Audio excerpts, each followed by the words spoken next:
ஆனைமுகனின் தம்பி அரோகரா விரும்பி ஈசனின் இளைய மகன் முருகனின் திருவடி சரணம். வணக்கம் நேயர்களே. இன்று 4/3/2018 ஹே விளம்பி வருடம் மாசி மாதம் 20ஆம் தேதி ஞாயிற்றுக்கிழமை. திருதியை திதி, அஸ்தம் நட்சத்திரம், வணிசை கரணம், சித்த யோகம் கூடிய நாள்.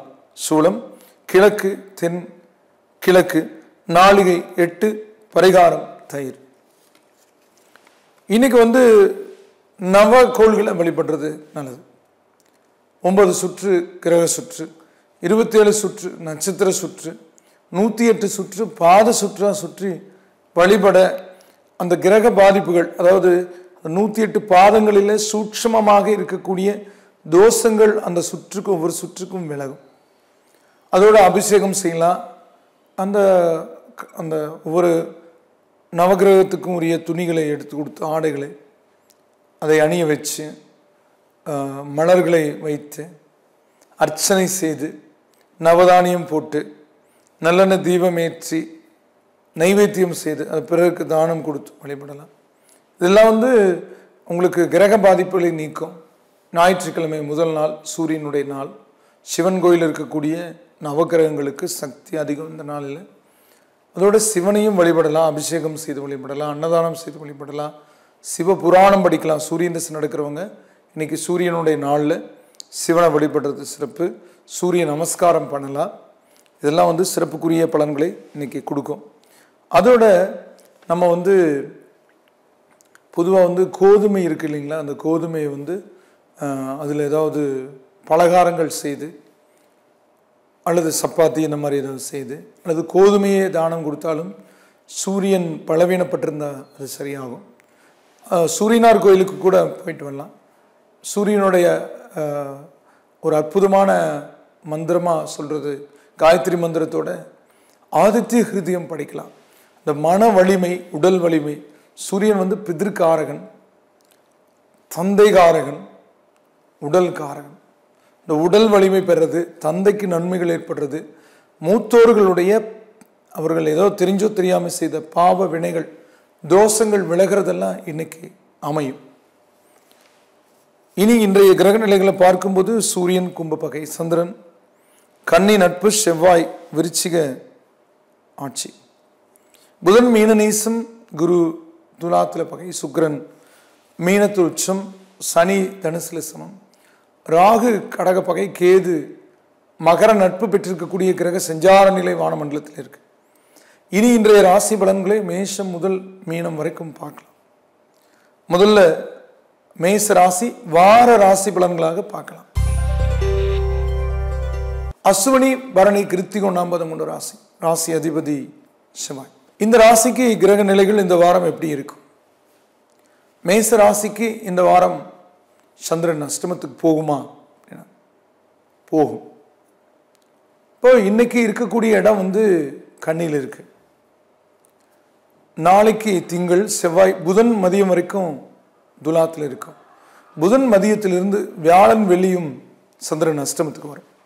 ஆக புதன் மதியத்துக்கு பின்னும் வியாழனும் வெள்ளியும் எந்த ஒரு முடிவெடுக்கிறதுனாலும் யோசித்து, அது எல்லா நாட்களிலும் அப்படி செய்கிறது நல்லது. இந்த நாட்களில் அந்த கவனச்சிதறல்கள் உண்டாகும். வாகன பயணங்களில் போயிட்டு இருக்கும்போது பல ஞாபகங்கள் வரும். அந்த ஞாபகங்களை உள் வாங்கிக்க கூடாது. இன்னைக்கெல்லாம் பார்த்தீங்கன்னா ஒரு வேலை இல்லை, பல வேலை எடுத்துக்கிறோம், பல சிந்தனை. அப்போது அதிகமான ஒர்க்கு நமக்கு மூளைக்கு கொடுக்குறோம், மனசுக்கு கொடுக்குறோம், உடலுக்கு கொடுக்குறோம். இது கொஞ்சம் குறைச்சிக்கணும் இந்த டைமில்.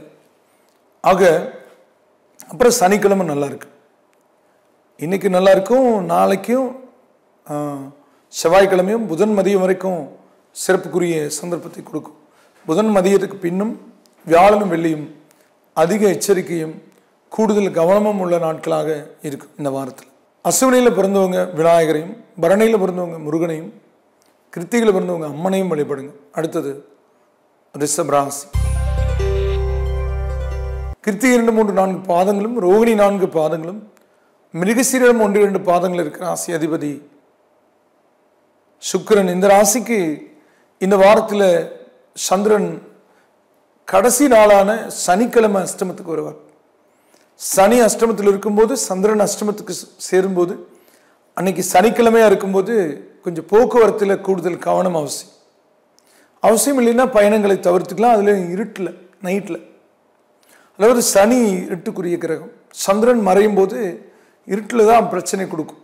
ரொம்ப தூரத்தில் ஒரு கல்யாண ரிசப்ஷன், ஏதோ திடீர்னு வந்த நட்பு, பத்திரிக்கை கொடுக்குறாங்க, ஏதோ ஒரு காரணத்தை சொல்லி வர முடியலைங்க அப்படின்னு சொல்கிறதுல எந்த தவறும் இல்லை. ஏன்னா நம்ம நல்லா இருக்கணும். அதே மாதிரி நிறைய பேர் கோயில்களுக்கெல்லாம் போயிட்டு வராங்க. போயிட்டு வரும்போது சில பாதிப்புகள் ஏற்படுது. தெய்வத்தை குறை சொல்லாதீங்க. பலவீனமான காலகட்டத்தில் நம்ம வெளியே போகக்கூடாது. இரவுங்கிறது பலவீனமான காலகட்டம். ஆனால் நம்ம இரவு பகலெல்லாம் ஒன்றா தான் நினைக்கிறோம்.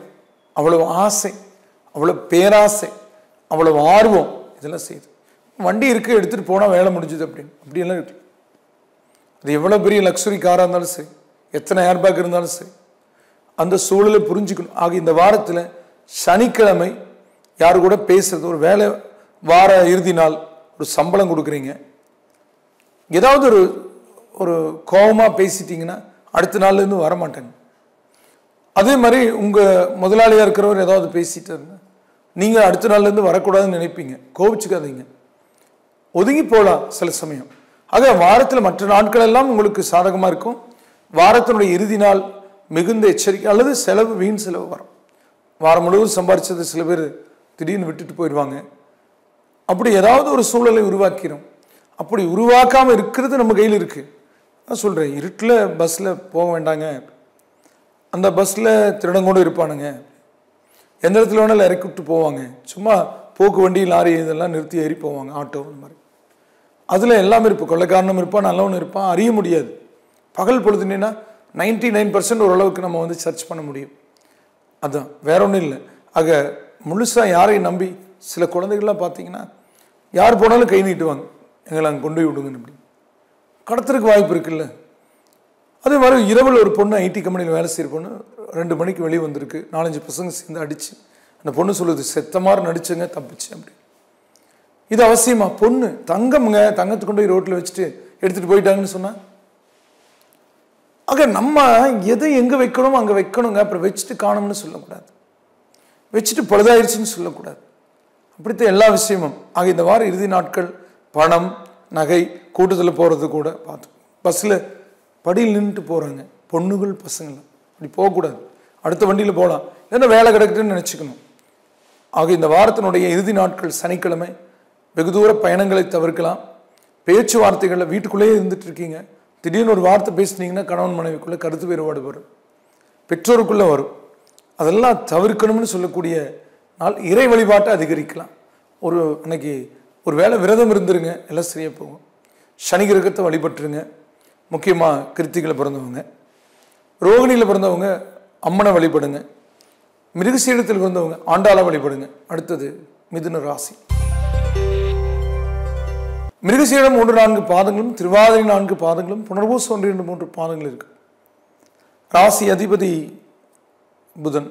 இந்த ராசிக்கு கடந்த கால பலவீனங்கள் நீங்கி நன்மைகள் ஏற்படக்கூடிய சந்தர்ப்பத்தை கொடுக்கும்.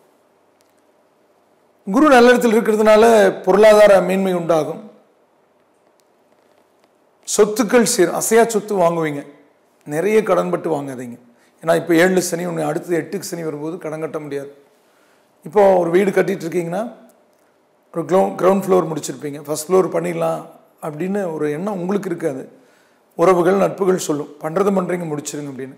உங்கள் அளவு உங்களுக்கு தெரியும் இல்லையா? நீங்கள் சாப்பிட்றீங்கன்னா, உரம்பரைக்கு போயிருக்கீங்க, இன்னும் கொஞ்சம் எடுத்துக்கங்க, இன்னும் 4 இட்லி சாப்பிடுங்கன்னு அவங்க சொல்லுவாங்க.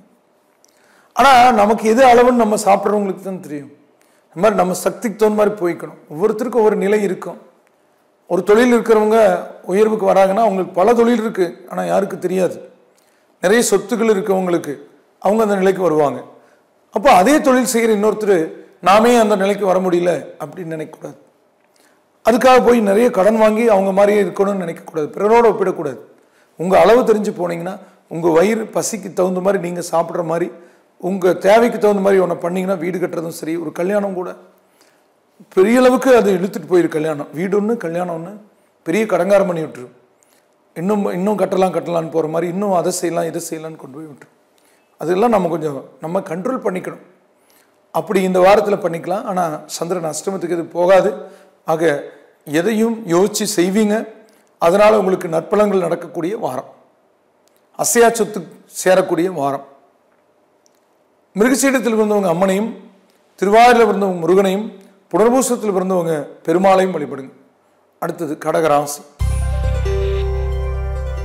புனர்பூச 4ஆம் மாதமும் பூச 4 பாதங்களும் ஆயிலும் 4 பாதங்கள் இருக்கிற ராசி அதிபதி சந்திரன்.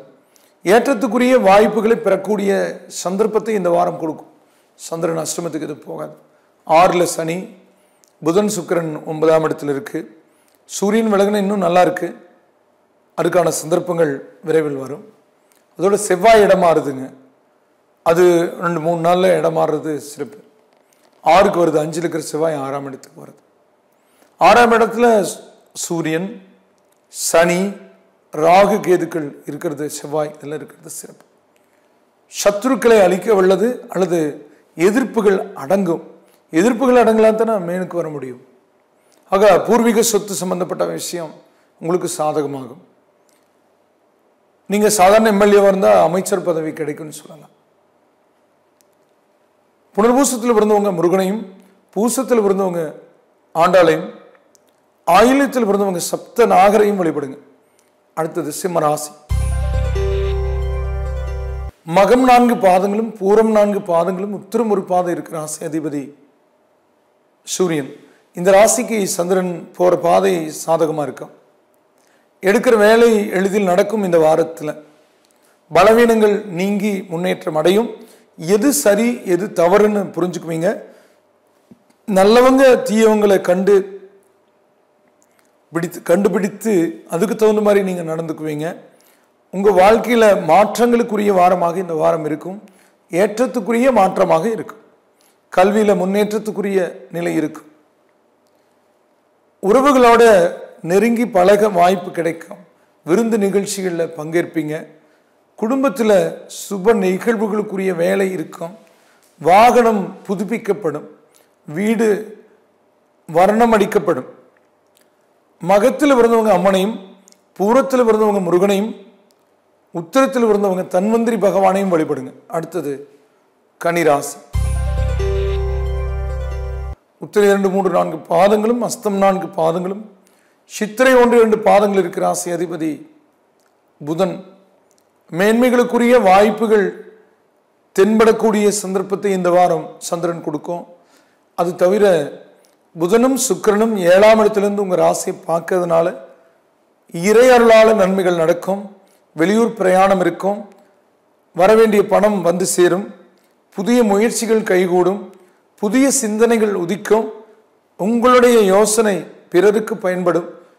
பிறருக்கு பலன் தரக்கூடிய சந்தர்ப்பத்தை உருவாக்குவீங்க. அதாவது உங்களால தான் எங்களுக்கு நல்லது நடந்ததுன்னு ஒருத்தவங்க சொல்லுவாங்க. அதனுடைய பலன் நமக்கு வந்து வேறொரு ரூபத்தில் வேறொரு நாளில் நமக்கு வந்து சேரும். நம்ம ஒரு தண்ணி மோந்து கொடுத்தா கூட அதுக்குண்டான புண்ணியம் அவங்கனால வராட்டி கூட வேறொருத்தருனால வரும்னு சாஸ்திரங்களில் சொல்லப்பட்டிருக்கு. அந்த வகையான நிலையில் இந்த வாரம் சாதகமான வாரம். நற்பலன்களை, பிறருக்கு உதவிகளை செய்யக்கூடிய சந்தர்ப்பத்தை கொடுக்கக்கூடிய வாரம். ஆன்மீக நாட்டம் அதிகரிக்கக்கூடிய வாரம். இறை அருள் பரிபூர்ணமாக கிடைக்கக்கூடிய வாரம். புரியாத விஷயங்கள் புரியக்கூடிய வாரம். உத்திரத்தில் பிறந்தவங்க நவக்கோள்களையும், அஸ்தத்தில் பிறந்தவங்க குலதெய்வத்தையும், சித்திரையில் பிறந்தவங்க சிவனையும் வழிபடுங்க. அடுத்தது துலாராசி. சித்திரை 3, 4 பாதங்களும், சுவாதி 4 பாதங்களும், விசாக 1, 2, 3 பாதங்கள் இருக்கும். ராசி அதிபதி சுக்கிரன். பலம் பொருந்திய நிலையா உங்களை அறிவீங்க. இந்த வாரத்தில் இன்னைக்கு மட்டும் கொஞ்சம் கூடுதல் செலவு இருக்கும். அதை தடுக்க முடியாது. அதன் பின் 6 நாட்களும் இந்த வாரத்தில் கூடுதல் லாபமும் நற்பலன்களும் முன்னேற்றங்களும் இருக்கு. இன்னைக்கு போடுறது தூண்டில புழு, அதுக்கு செலவு பண்ணும். அதில் பெரிய மீன் கிடைக்கும். அப்படி ஒரு அமைப்பு இந்த வாரத்தில் இருக்கு. ஆக நீங்கள் சிறிய புழு போட்டாலும் அந்த ஈரையை முழுங்கி பெரிய மீன் கிடைக்கும். ஆனால் அது ஒரு வகையான பாவ செயலான்னு சில பேர் நினைக்கலாம். நான் அப்படி சொல்ல, அது உதாரணத்துக்காக சொல்கிறேன். ஆக நீங்கள் ஒரு ஷேர் மார்க்கெட்டில் இன்வெஸ்ட் பண்ணால் கூட அது திடீர்னு இந்த வாரத்தினுடைய இறுதியில் அதிகமான லாபத்தை கொடுத்து மகிழ்ச்சிப்படுத்தும், கடன் அடைய வைக்கும். வரான் அமையற்கான சந்தர்ப்பங்கள் இருக்குது. கல்வியில் முன்னேற்றம் கூடும். மறதி விலகும். குடும்பத்தில் சுப நிகழ்வுகளுக்குரிய வேலைகள் இருக்கும். சித்திரையில் பிறந்தவங்க முருகனையும், சுவாதியில் பிறந்தவங்க அம்மனையும், விசாகத்தில் பிறந்தவங்க தன்வந்திரி பகவானையும் வழிபடுங்க. அடுத்தது விருச்சிக ராசி. விசாக 4ஆம் மாதம், அனுச 4 பாதங்களும், கேட்டை 4 பாதங்கள் இருக்கிற ராசி அதிபதி செவ்வாய். இந்த ராசிக்கு இந்த வாரத்தில் இன்னும் 3 நாளைக்கு அப்புறம் செவ்வாய் இடமாறும். அது வாக்குஸ்தானத்துக்கு வருது சனியோட. ஆக இந்த வாரத்தில் நான் என்ன சொல்லுவேன்னா, சனி ஜென்மத்திலிருந்து விலகினது, உடல் உபாதைகள் குறைஞ்சிருக்கு, காரிய வெற்றிகள் உண்டாகுது, மறதி விலகி இருக்கு. முதல்ல விட இப்போ ஸ்டடீஸ் பரவாயில்ல, உடல் ஆரோக்கியம் மேம்பட்டிருக்கு, மூட்டு வலி கால் வலி எல்லாம் கொஞ்சம் நீங்கி இருக்கு. ஆனால் பேச்சு மட்டும் இன்னும் கொஞ்சம் எச்சரிக்கையாக இருக்கணும். என்ன காரணம் தெரியுங்களா? சனியோட செவ்வாய் சேரும்போது யுத்தம் ஏற்படும். யுத்தம்னா சண்டை, குடும்பத்துக்குள்ளே சண்டை சச்சரவு மேலும். யார் வீட்டில் சார் இல்லாமல் இருக்குது, எல்லா வீட்லையும் சண்டை போடுறாங்கன்னா அப்படி நினைக்கக்கூடாது. ஒரு 25% இருக்குது, 75% நல்லா தான் இருக்காங்க. ஆனால் எந்த மாதிரி வரும்போது அந்த 75%க்குள்ளேயும் பிரச்சனைகளை புகுத்திற அந்த கிரகங்கள், நாடுகளுக்கு இடையே கூட இந்த மாதிரி செவ்வாய் சனி சேரும்போது யுத்தம் சத்தம் கேட்கும்னு சொல்லுவாங்க. அந்த மாதிரி வீட்டுக்குள்ள சின்ன சின்ன சத்தம் இருந்ததுன்னா அது வெளியே பக்கத்து வீடு கேட்குற மாதிரி வந்துடும். அதனால கோபப்பட்டு சத்தம் போட்டு பேச வேண்டாம், விட்டு கொடுத்து அனுசரித்து போங்க. அல்லது நிலைமை அந்த மாதிரி வந்துச்சுன்னா கொஞ்சம் வெளியேந்திரிச்சு போனால் வேலை முடிஞ்சுது, 1 மணி நேரம் கழிச்சு சரியாக போகும். அவ்வளோதாங்க, ரொம்ப சிம்பிள். இல்லை சார் பேசாமட்டாலும் பிரச்சனை வருது சார், என்ன சார் இது? அப்படி இல்லைங்க. பேசாமே விடக்கூடாது, பேசிகிட்டே இருக்கக்கூடாது, பேசுகிறத இனிமையாக பேசுங்கன்னு சொல்லக்கூடிய வாரமாக இந்த வாரம் இருக்கும். செலவுகள் நாளையும் நாளை மறுநாளும் புதன் மதியம் வரைக்கும் கொஞ்சம் காத்துட்ருக்கு. பண்ண வேண்டியது பண்ணிதான் ஆகணும். அது தவிர்க்க முடியாது, ஆனால் சுருக்கமாக்கலாம். இந்த வாரத்தில் விசாகத்தில் பிறந்தவங்க முருகனையும், அனுசத்தில் பிறந்தவங்க சரஸ்வதியும், கேட்டையில் பிறந்தவங்க விஸ்வகர்மாவையும் வழிபடுங்க. அடுத்தது தனுசு ராசி. மூலம் 4 பாதங்களும், பூராடம் 4 பாதங்களும், உத்திராடம் ஒரு பாதம் இருக்கிற ராசி அதிபதி குரு பகவான். எடுக்கிற வேலைகள் எளிதில் நடக்கக்கூடிய சந்தர்ப்பத்தை இந்த வாரம் கொடுக்கும். சந்திரனோட போக்கெல்லாம் சாதகமாக இருக்கு. சுக்கிரன் புதன் இருக்கக்கூடிய இடம் பரவாயில்ல. ஜென்மத்தில் சனி, ஜென்மத்துக்கு செவ்வாய் வராரு. அதெல்லாம் கொஞ்சம் அசதி சோர்வு, கால் சுளுக்கிறது, இந்த மாதிரியெல்லாம் பண்ணும். சில பேருக்கெல்லாம் கால் சுளுக்கிக்கும், பெருவிரல் தட்டிக்கும். ஆமாங்க, சின்ன ஒரு இடம் தான், எப்படி அடிச்சதுன்னே தெரியலைங்க அப்படின்னு. நகை வெட்டும் போது லேசாக ரத்தம் வரும். இதெல்லாம் அந்த ஜென்ம சனி செவ்வாய் கூடும்போது ஜென்மத்தில் தலையில் இப்போ சேவ் பண்ணும்போது கூட லைட்டாக ரத்தம் வர்றது. பல்லு விளக்குனா கூட சில பேருக்கு ரத்தம் வரும், பயப்படக்கூடாது. ஒரு பையனுக்கு மூக்கில் லைட்டாக ரத்தம் வந்தோடனே அவங்க அம்மா பதறிட்டாங்க. அந்த காலத்துலலாம் எங்கள் அம்மா அதை பார்த்து பதற மாட்டாங்க. சாமி மூக்கு உடைஞ்சிருச்சு, ஒரு இதுலேயே வந்த துணியை வச்சுக்கன்னு சொல்லுவாங்க. கொஞ்ச நேரத்தில் சரியாயிரும். மூக்கில் ரத்தம் பார்த்த உடனே அப்படியே வேற என்னமோ அப்படின்னு. அப்போது அனுபவம் இல்லை, உடனே டாக்டர்கிட்ட கூப்பிட்டு போகிறாங்க. அந்த காலத்தில் அப்படி இல்லை. அந்த சிறுமூக்குங்கிறது உடையும், அந்த சரியில்லாத தேவையற்ற ரத்தம் அது வழியாக வெளியேறும். அதெல்லாம் கூட சில பேருக்கு இந்த மாதிரி ஜென்மத்துக்கு சனியும் செவ்வாயும் வரும்போது நடக்கும். எனக்கு கூட அந்த 7.5 சனி ஜென்ம சனி இருந்தபோது அடிக்கடி அந்த மாதிரி இருந்துச்சு. அப்போ இருந்து எனக்கு அந்த ஜோதிடத்தில் ஆர்வம் இருந்ததுனால எந்தெந்த டைமில் இது நடக்குதுன்னு நான் ஆராய்ச்சி பண்ண அப்போ இருந்து பண்ணேன். அந்த மாதிரி உங்களுக்கு இதெல்லாம் நடக்கும்போது அதை கண்டு பயப்பட வேண்டாங்க. அது அந்தந்த தருணங்களில் சிறு காயங்கள் படுறது அதெல்லாம் அந்த கிரக போக்கால நடக்கும். அதுலேயும் செவ்வாய் திசையோ சனி திசையோ நடந்துச்சுன்னா அந்த மாதிரிலாம் நடக்கும்.